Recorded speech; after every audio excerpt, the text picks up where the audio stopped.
but we can call the meeting to order. Welcome everybody to the Rotary Club of Wausau meeting. I think we've got an invocation. I think Jean and John swapped out time. So Jean, are you prepared for that today? I am prepared, and John, thank you for graciously changing with me. No problem. Thank you. As Rotarians, we are committed to service above self. Let us find ways to be of service to our country and to each other. Let us put aside our individual viewpoints to focus on the common good. Let us work together to find ways to promote good health among our citizens. Let us work together to heal political divisions. If we are able to work together to achieve those goals, that would truly embody service above self. Amen. Amen. Thanks, Jean. Yes. Okay. Any announcements before we get started? I have an announcement. I don't know if I've never had to make an announcement like this, so I don't know if this is the right time to make it in the meeting. But a fellow colleague of mine, I'll make it short. His name's Troy Gunderson. He's running for the state superintendent of public instruction in Wisconsin. And if you would be interested in learning more about Troy and what he's doing, I'm not working for him. I'm not in a paid position whatsoever. It's just someone I know, and we were talking over the weekend. And if you're interested in learning more about Troy, if you just want to send me your email, he's going to put a Zoom meeting together for interested citizens in Wausau, 10 to 15, 20 people to learn more about Troy and why he wants to be the state superintendent of public instruction. So if you're interested, just send me your email. That's great. Thanks, Brad. Other announcements, John. Just a follow-up from last meeting, and I see Andrew is online, but not on camera. But you may remember our discussion last week led to some interest in following up with our district on both district and global grants. And to that end, I did contact Sally Davis, who's the district grant chair, and Steve Hendrick, the global grant chair, and both have expressed interest and are now working with Andrew to find dates for presentations to our club on those subjects. Thank you, John, for bringing that to the forefront and broaching that subject. I reached out to Sally and have not heard back, but as soon as I do, I will confirm the dates. I think I saw a note, Andrew, that Steve Hendrick has proposed a date, maybe in March, I think. Yeah, March 22nd, I think. It may come this morning, but yes. Okay.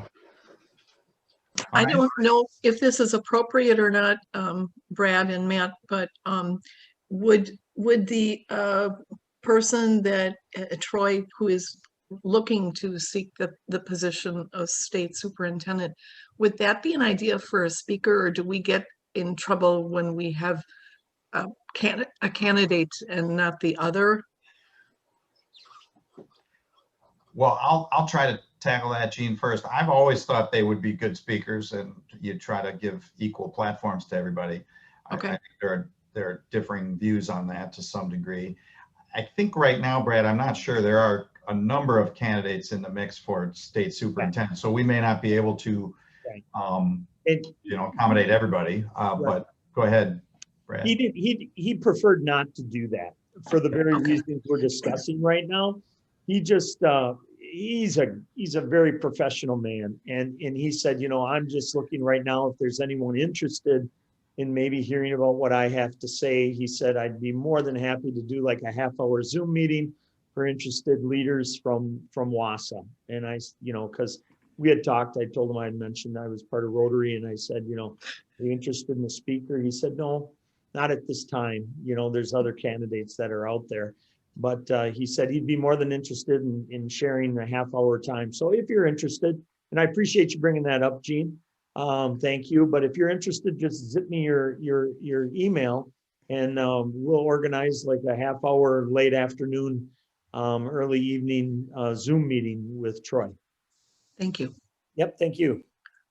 We have had candidates in the past be on board. It's just that the policy we had written up, if I remember correctly, is basically says, talk about what you want to do, what your thoughts are, not no party bashing or anything like that. So that's, Okay, Thanks, Jeff.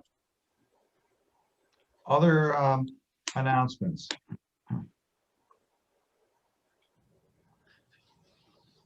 All right.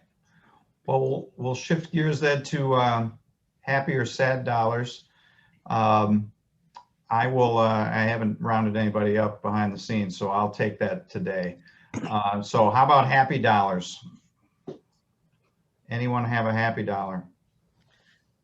I do, Matt. I have 3 happy dollars. We had the 3 grandkids have a sleepover, and the best part is I'm going to take a nap this afternoon. Oh, Lordy. So happy $3. Was that a sleepover last night, Gene, or a sleepover? Yeah, they just left. I just got out of the shower. So, oh boy, it was fun. All right. Keeps you Other happy young. dollars. I'll give 5 happy dollars. We have, through the good graces of both MCW and our healthcare partners, managed to get all of our students have been offered immunization. So they are safer for their patients and themselves, and we'll have everybody up to speed with all of our students at least within the month. So I'm really, really grateful for that opportunity. Excellent. That's good, Lisa. You weren't on yet, but we were having a little small talk about people who knew people who are getting vaccinated. I always appreciate your updates. Are you able to give us any, what's this week's update from a county perspective? Yeah, well, the 1As are not a problem anymore. So people who are direct care providers and things like that. Where the rub is coming right now is the 1Bs, which are other people, teachers, other frontline workers, faculty, that kind of stuff, at least for us. So right now, at least MCW has a good supply of the Pfizer vaccine. We would all have to go to Milwaukee to get it because of the transportation issues and the freezing issues. But there's a conflict going on with the state policy, the federal policy, and individual institutional policy about when we can actually start immunizing the 1B group. So it's a big issue for things like nursing home patients, when we will have enough stock for those folks and other residential care folks, plus the people who care for them who haven't all been immunized yet. So we're hoping on the State Department of Health Services has a Friday morning call on COVID every Friday morning. And on last week, they basically are believing that we will have enough vaccine rolling out in the first week in February. But then there's a little bit of glitch at the federal level about the supply issue, which you may have heard about. Whether there's actually a stockpile or not is a little bit in question right now. So we're hoping that the 1B immunization broadly in the community will start rolling out in the first week in February, and or no later than the first week in February. And I know at least Aspirus, I know now with the Ascension Aspirus merger that you may have heard about last week, or the purchase, Aspirus at least is setting up plans for mass immunization sites. So places where the general public can come in without an appointment and be immunized without having to go to their doctor's office and that kind of thing. So stay tuned, it's coming. It's just taking a little longer than we would have liked. Thank you. John, looks like you've got. Yeah, I'm gonna, some of you may have seen this news over the weekend, but I'd like to offer a very hearty and grateful $5 for Lori Wires, president of NTC, who you may have seen is planning to retire from that organization by the end of June. I think she was a past member of this club and has spoken with us a few times, but I've had the great pleasure of serving on their scholarship day of NTC sessions for many years, where we raise dollars in the community for scholarships for the foundation. Kelly would know. I served with Kelly when she was chair of that effort, but Lori is retiring, but I think she provided an amazing amount of innovation and ever ongoing flexibility and transition style in terms of evolving that organization. And I'm so proud that we've had her in our community for, I think, what, 13 or 14 years that she served in that role. So $5, way to go, Lori. Yeah, well deserved. Thanks, John. Other happy dollars. Somebody's got to put in for the Packers. I thought that was, so The words right out of my mouth. I put a happy dollar in, go Pack. I'll put $1 in for that. So anyone else? All right, sad dollars.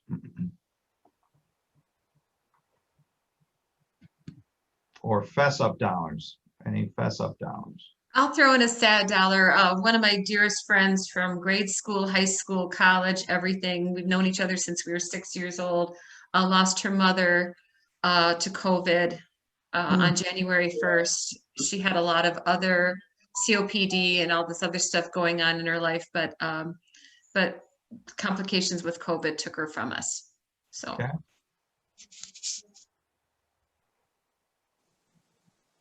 Any other sad or fess up dollars?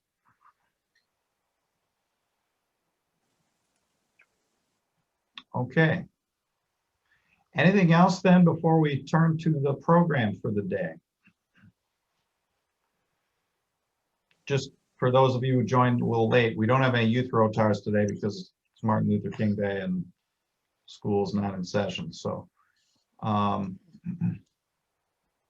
all right, well, I think Dennis, I think you're up to introduce our speaker for the day from your winter wonderland there on your screen. All right. Today I have the privilege to introduce to you Tim Parker. He's the president and CEO of the Community Foundation of North Central Wisconsin. Tim was formerly the president of Michigan Capital Network and Investment Organization that's committed to growing strong entrepreneurs and companies in Michigan and the Midwest region.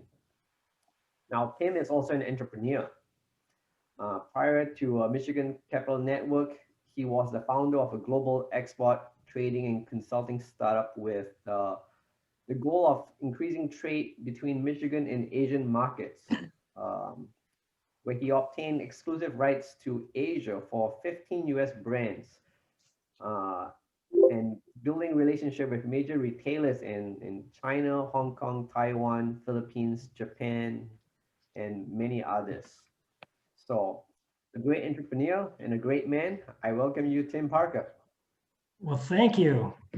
You know, it's exciting to be on a call with Jean because she retired, and then they took so long to find somebody to try to fill her shoes that COVID was happening, and we've never really been able to spend much time face to face. So Jean has probably given this presentation hundreds of times.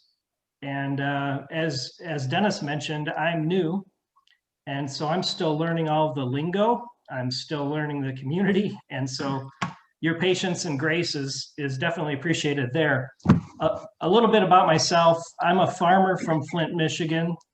Grew up with horses and hay and corn, and never could have imagined that I would be in a role like this ever. And I'm so excited for it. Spent my whole life in Michigan, started out as an engineer, and spent about 18 years in the corporate world for a company called Bissell, which is a consumer products company. And then I finally found the guts to walk out the door of the most secure job in the world and to try to do something myself. And that's when I started the exporting company. I had spent my career helping a great family company that was founded in 1876, helping them grow. And it was a great ride, and I'm still very close to the Bissell family. But during that time, I spent every other month in Asia. And what I found over time was, while we were enjoying a lot of good success and creating jobs, those jobs were mostly being created in Asia, a fraction of them being created in Michigan. I wanted to find a way to create jobs locally. And so I walked out the door And I had been thinking about all of these container ships coming from Asia to the US, filling the shelves at Walmart and Target and things like that. And I thought, how can we fill those containers when they go back to Asia and send product that way? So I spent about 4 years working around the clock trying to make that happen and learning what it takes to make that happen. And once we finally found good success there, I got into the investment world, helping other entrepreneurs start and grow their businesses. And so a lot like the situation where I'm coming into Wausau, replacing Gene, when I started the investment, working in the investment space, I started at an organization called the Grand Angels, which is a group of angel investors and venture capitalists. And I also filled the shoes of a wonderful woman who had founded the organization. And so I kind of can appreciate what it takes, and I can appreciate what it took to get this organization where it is here today. And so then we fast forward a little bit, and we come to 2020, and I was enjoying my work with the entrepreneurs and with investors and helping grow companies, and we were enjoying good success there. But then I was finding myself coming home, and Christy and I alone every night led to an ability for us to do a lot more talking. And also during COVID, our first grandson was born. And 2 of our 3 kids live in Minnesota. And we decided we're going to move closer. And Wausau has been a community that's been on our radar for a long time, as one that we admire and shares the values that we found important from where we raised our kids. And so we decided to split the difference between our kids and our parents, and to try to find a role in the community where we could make a local difference. And so that's when I had heard about an opening in the community foundation. And I decided again to change industries and start over again myself a little bit. So we're delighted to be here. The community is so welcoming, so kind, and so generous that we're proud to be able to hopefully help expand on the legacy that Jean was able to create with her team here in Wausau. My wife, Christy, we've been married 30 years and 2 weeks now, and she works at Aspirus. So she's enjoying that time there, and that it's another great organization in town that she's able to apply her skills in. So there's a little bit of a introduction of myself. I still feel like I'm a farmer from Flint. I'm much more comfortable when I come home and take off my work clothes and put on my jeans and boots. So when you see me dressed like this, it's very sincere, but that's the piece that's maybe a little bit different than my comfort zone. I'm going to share my screen. And what I have today is just an overview that probably, to be honest with you, Jean created it. But this is our overview of the Community Foundation. And I'm assuming that you all have seen this before. I'm assuming that you're familiar with what community foundations do. But I'm going to start from ground zero and do that fairly quickly, and then we can open it to questions and conversation. And feel free, if you'd like, to ask questions along the way. You can interrupt me. You can send a note in chat.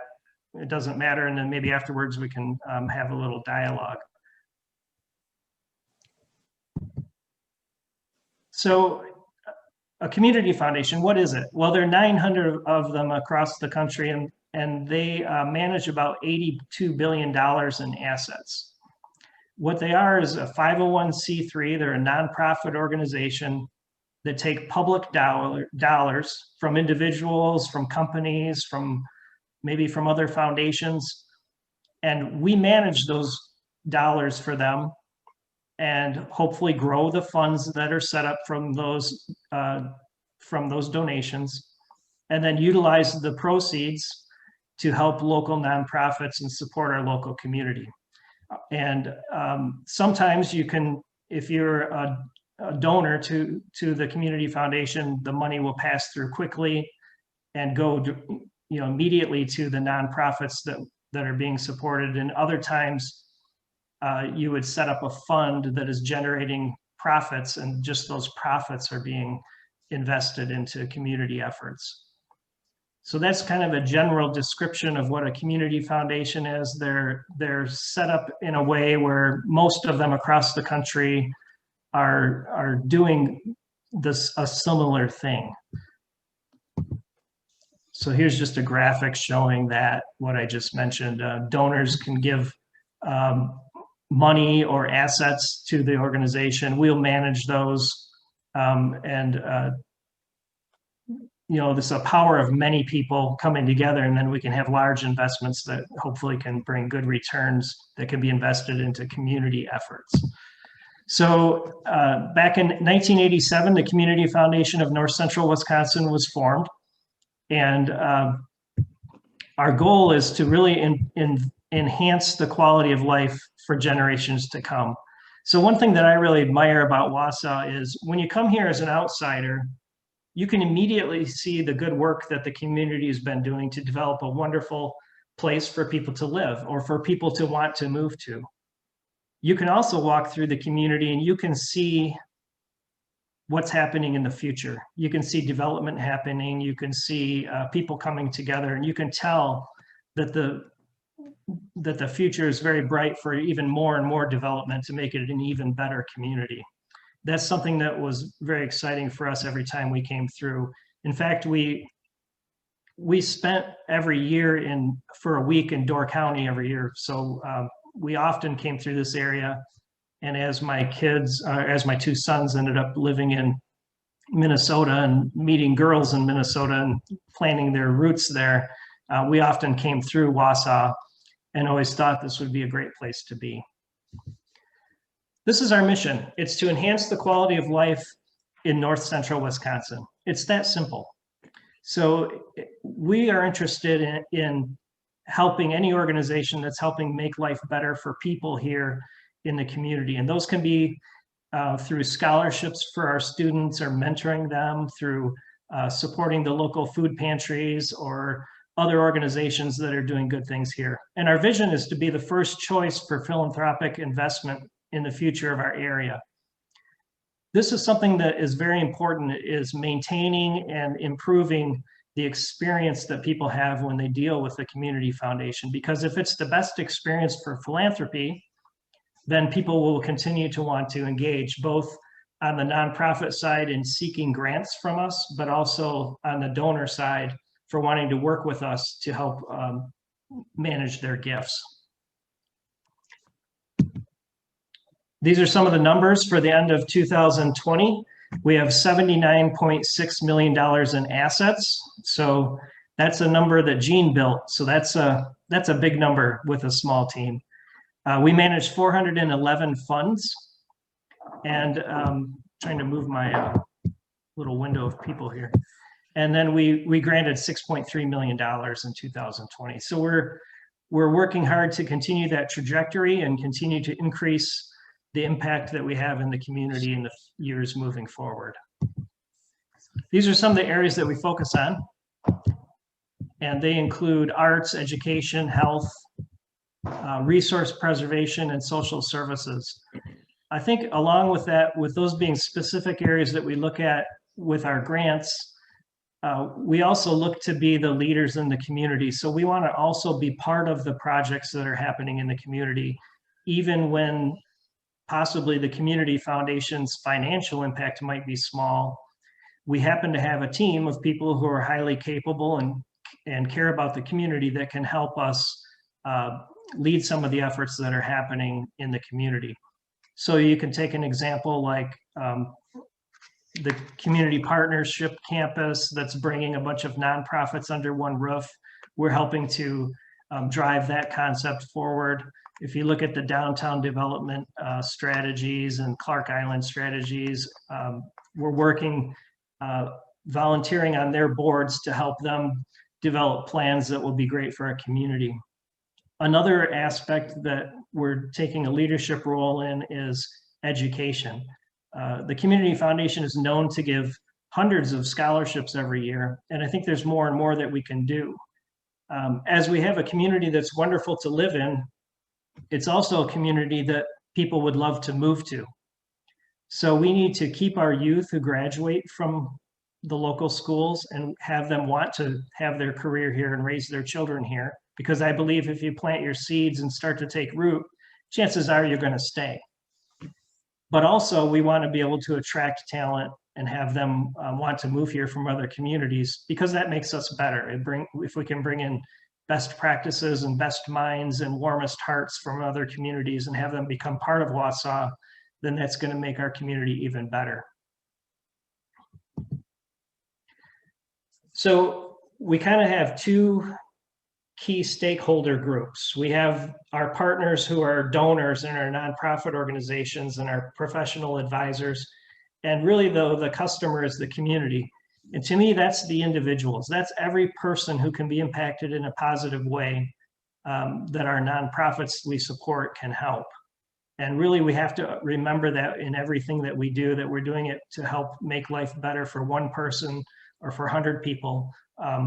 That is what we need to improve on. So I come from Grand Rapids, Michigan. Not uncommon there to see cities of people living in tents. And, you know, we have a problem in Wausau, but although, to be honest, I think it's a smaller problem than most communities. But rather than walk past the people sitting under the bridge, we need to proactively find out what they need and how we can help them be motivated to and have the skills to live a better life. Some of the other organizations we help, though, too, they help people who are lucky like I am and people who don't have to worry.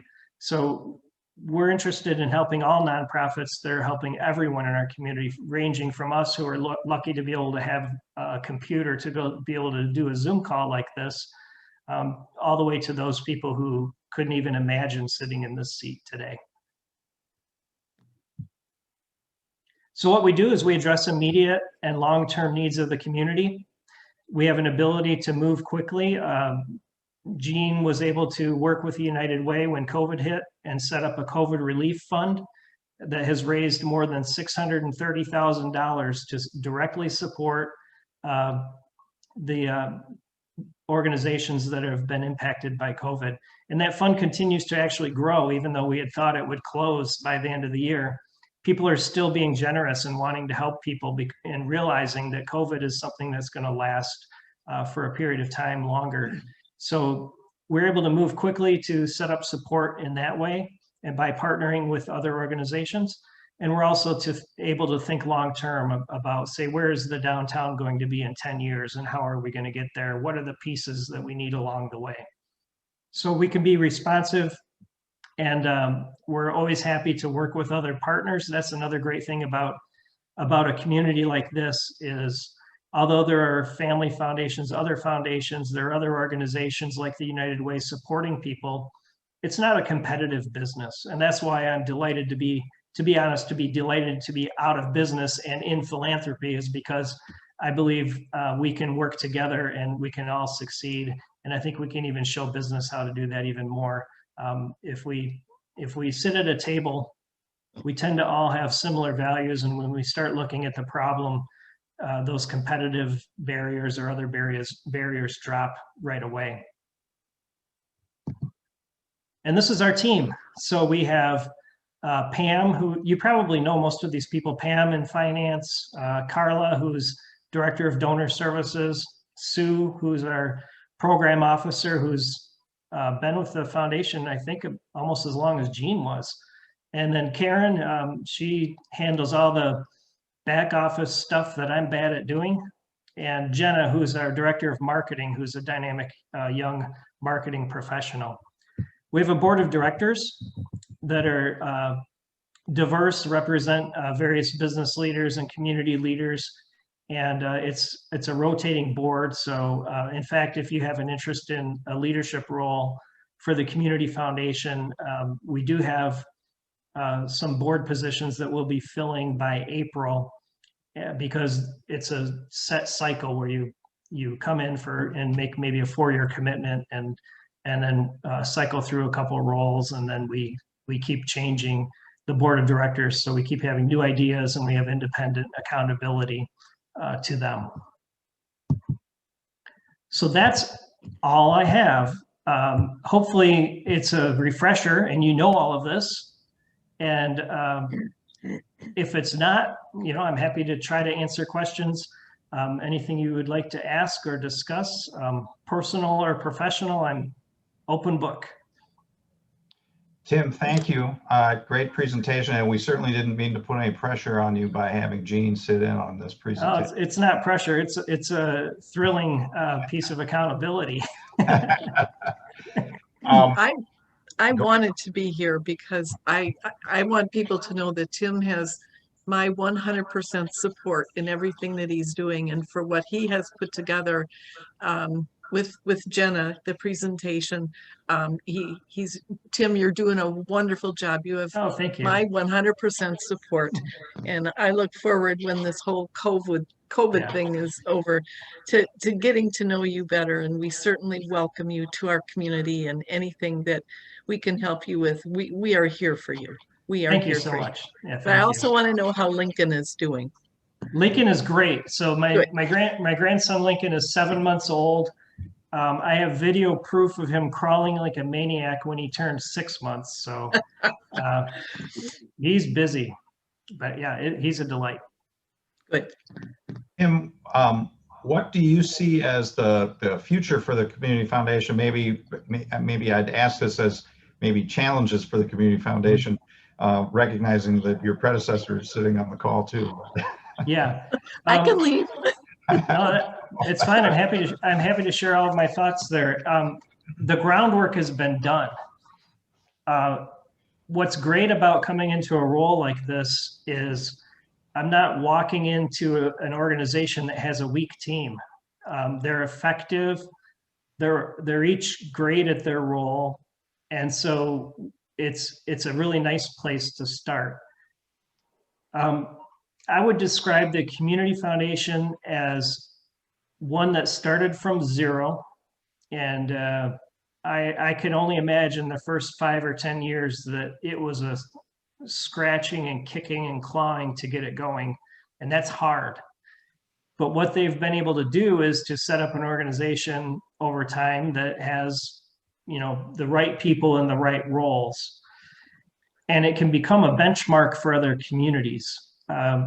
So I would describe the Community Foundation as a small foundation that is moving to a medium-sized foundation, and that means we have to have a little bit different sophistication with some things, because as you scale, of course, roles change and expectations change for communication and for organization and things like that. So there'll be some evolution there, but there's no need for immediate change. So it's just evolution.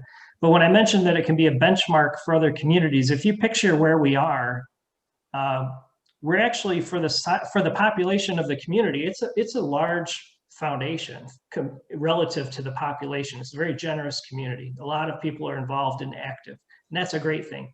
But we're in the middle of the state, and there are all of these other communities around us who I think a couple of them have already had some support from the Community Foundation, like I think Jean, like Rhinelander and places like that.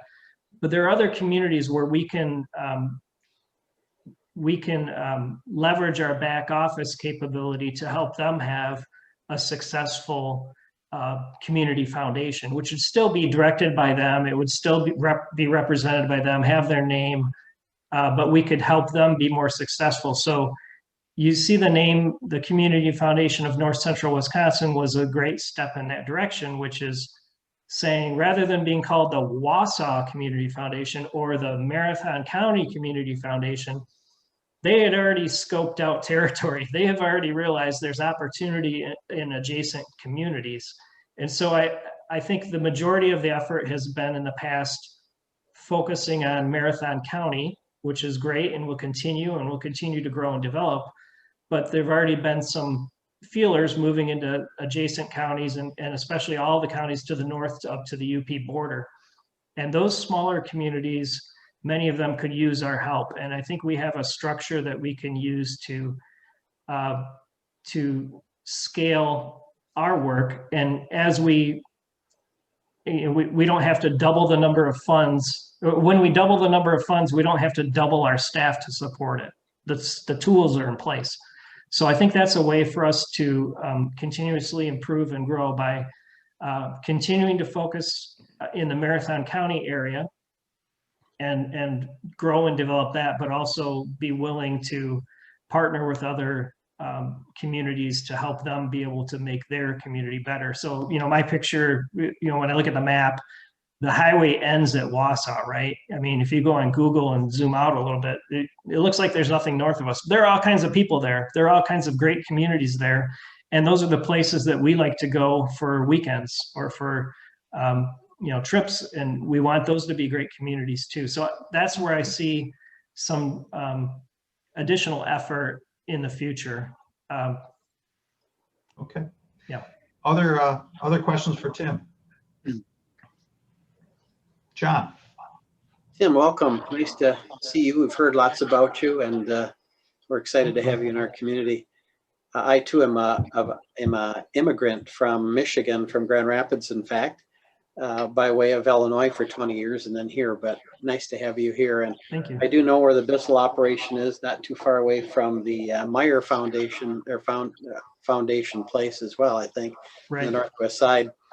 Anyway, question for you, and maybe Jean might have some of this as well, but when you look at all the contributions that are made, what amount is individual donor dollars versus non-individuals or entities or businesses or other foundations? Do you know that proportion? We are slicing those numbers right now. I would say the vast majority is individual dollars, though. Gina, would you guess that I'm right there? Yes, you are right, Tim.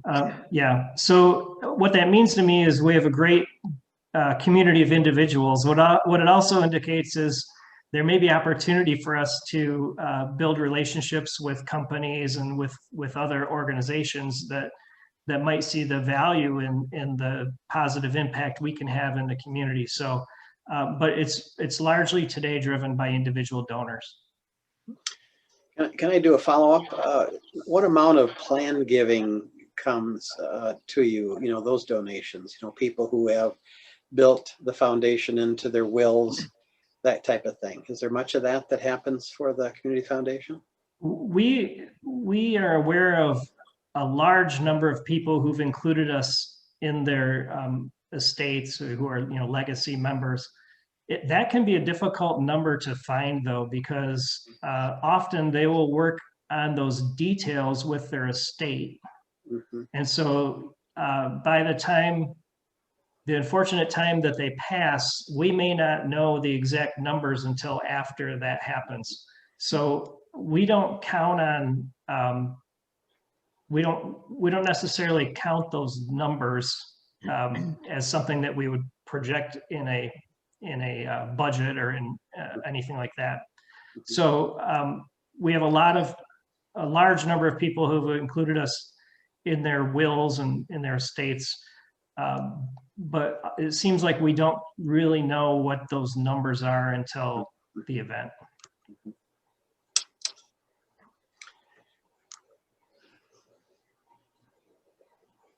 Lisa. Hi, nice to see you. I have, maybe you could comment a little on some of the work that we've done around scholarships. You touched on it briefly, but I think it's important, and Patrick may want to chime in here as well. So UWSP Foundation, UWSP Wausau Foundation, and really working around making scholarships a little more meaningful in terms of connecting students to the community and really using them more as a vehicle, not to just get kids to college, but to connect them to the community in ways that may help with retention of talent in the community. And maybe could you elaborate a little bit on what the foundation is thinking in that regard? Yes, we'll continue working on our scholarships the way that we have and continuing to grow them with an effort for them to be more endowed scholarships so that they will continue in perpetuity. But I have a dream. It's funny I say that on MLK Day, but there's a community in Michigan called the Kalamazoo Promise, and you may have heard of it. It was one of the maybe the first in the country. But if you graduate from a school, Kalamazoo public school, you have 4 years of tuition and expenses paid, and that's an endowed situation. That means every Kalamazoo public school student could go to college in Michigan for free, and that's going to never end. That will go on forever. Now, Kalamazoo is fortunate to have 2 families that could fund an effort like that, and I'm not aware of a family like that, really near us, but they have the Johnston family who founded Stryker, and they have the Upjohn family. Their last name is Parfit. And so they probably put $3 billion each into this. Okay, so that's the dream, but how can we make the Wausau Promise, and what could that be in the next few years? A way to start could be, and we're starting to implement some scholarships that would be like a 4-year scholarship for a student. So you might get each student, the winners would get X amount per year, say $1,000 a year while they're in school. That's a good start. Another next step could be moving to, if you receive the scholarship, then after you graduate from college, you may get a grant for 4 years, say another $1,000 a year for 4 years if you're one of these scholarship winners. The grant would be given to you if you stay in Wausau, or if you stay in Marathon County or something like that. And I think that's actually a big project to get there. If you look at the numbers and what it would take, it's not going to be easy, but it's something we need to do.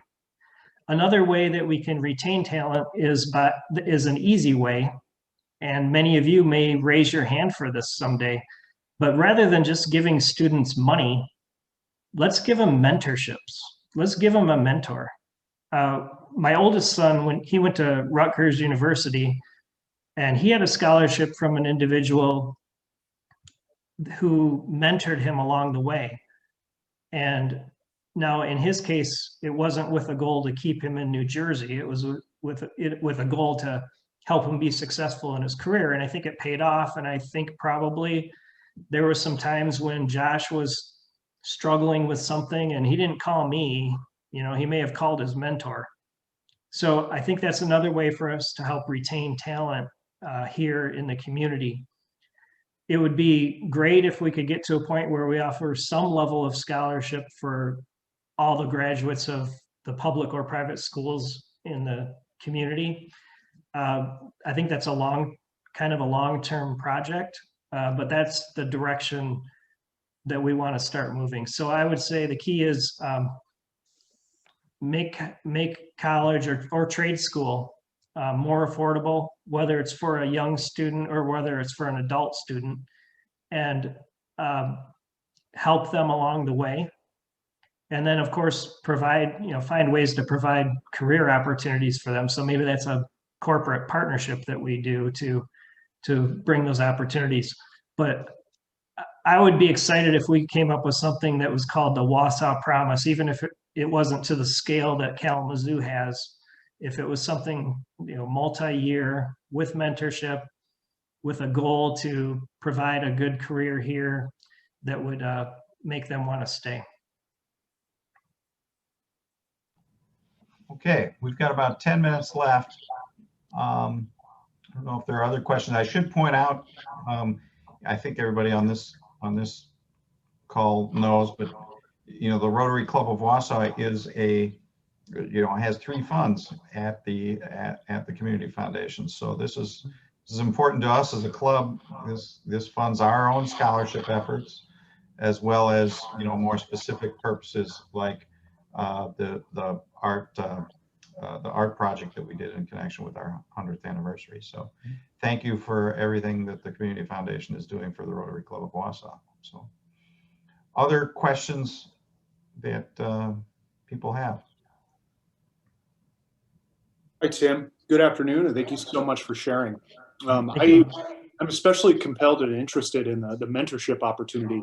Would I just be able to reach out to you directly, or is there a point of contact if I want to get involved and become a mentor? Yeah, you can reach out to me. I'm going to put my email in the chat right now. And you guys, anybody wants to contact me, feel free to email me. That's great. Thank you, Tim. Sure. Okay, anything else for Tim? All right. Well, thank you again. We appreciate it. Welcome to Wausau. Thank you. We appreciate all your efforts and look forward to getting to know you better. I want to meet you all face to face. That's Can't right. wait. That's been the hardest thing about starting a job like this, is just so hard to get to know people. I'm sure. Any other questions or comments from club members for today? I would just a very quick one. Tim, you did an excellent job. And thank you Oh, so much for taking over the reins. I also want to recognize our excellent board leadership Yes. and past and present. They've done an amazing job. And you can't neglect saying something about, about our nonprofit community, the Yeah. ones that we're all focused on trying to help to make this a better place. So Tim, excellent job. Thank you so Thank you. much for all you're doing. Really. Thank you. I appreciate the opportunity, and can't wait to be one of your neighbors when I find a house here someday. That'd be great. Yeah. I would okay. add that it's stimulating to hear new ideas that we can work on. This idea of having a little return on investment for all those scholarships sounds like a marvelous idea. It'd be interesting to see where that travels. That's really exciting. Mhm. All right. Great. Well, thank you again, Tim. We appreciate Thank it. you.